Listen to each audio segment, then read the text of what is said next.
The Jet Propulsion Laboratory, Risk Management Processes. Should Gentry-Lee recommend launch or delay for the MBE mission? What are the most important factors to consider in this decision?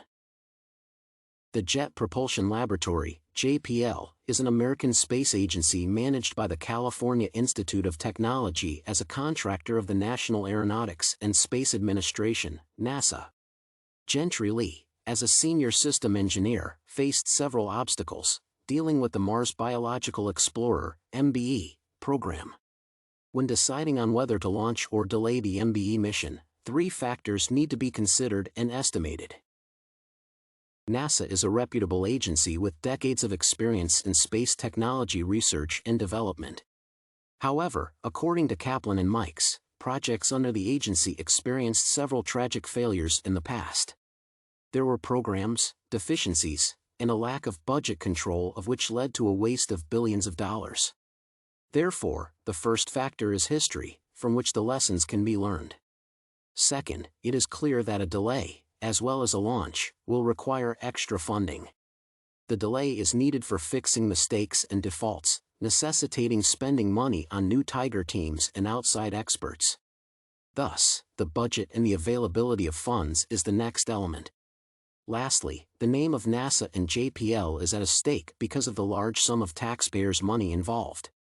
Hence, the agency's reputation is the third factor, which can affect prospective money for future missions. Thereupon, it is recommended for Gentry-Lee to delay the MBE mission concerning the factors discussed. Identify the principal risk management processes used in the MBE project. What role does each play, and what is critical for its success? Under Gentry-Lee's guidance, the MBE project experienced changes regarding the new risk management culture. The Risk Review Board, comprising of experienced and respected technical experts, was supposed to conduct 3 critical meetings during the project development.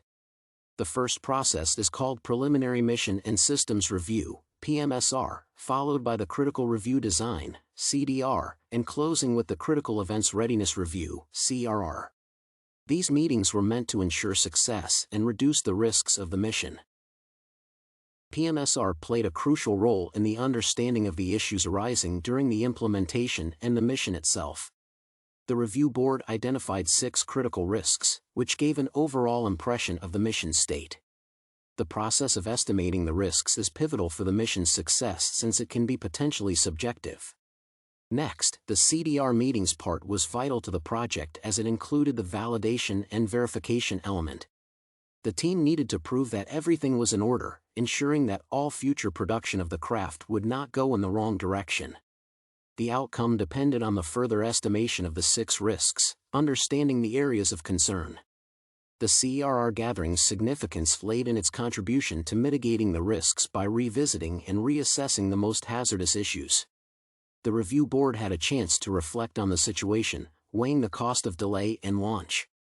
It was critical to collect new data and estimate the funds available for the Tiger teams. Thus, all of the meetings had an impact on the mission's outcomes. Consider the role of JPL's senior systems engineer, Gentry-Lee.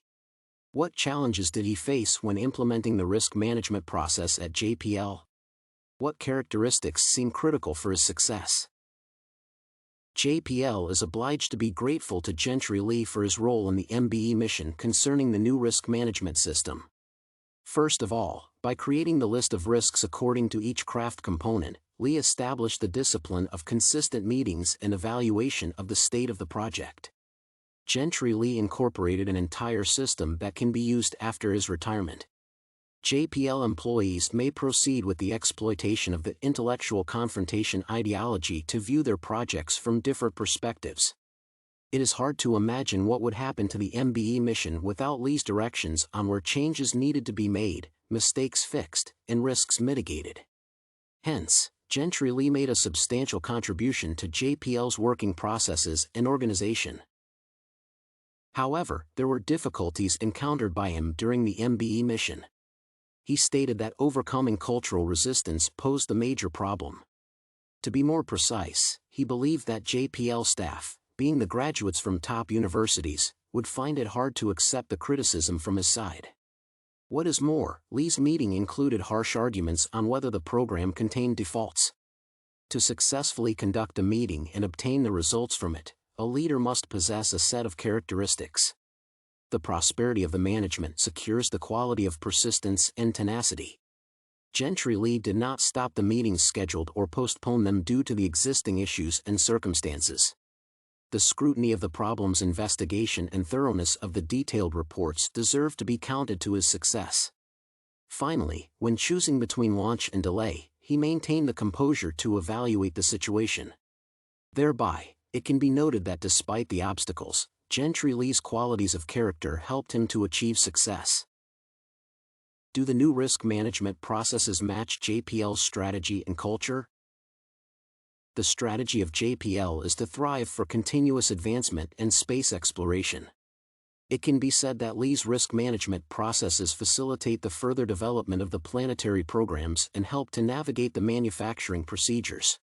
On the other hand, JPL's previous management conducted those processes close to the preview date, when it could be too late to make alterations. Lee's meetings were regular, ensuring that the project team performed efficiently, risks were diminished, and new problem areas were recognized. Therefore, the brand new risk management scheme matches the agency's strategies while having deviations from its cultural features.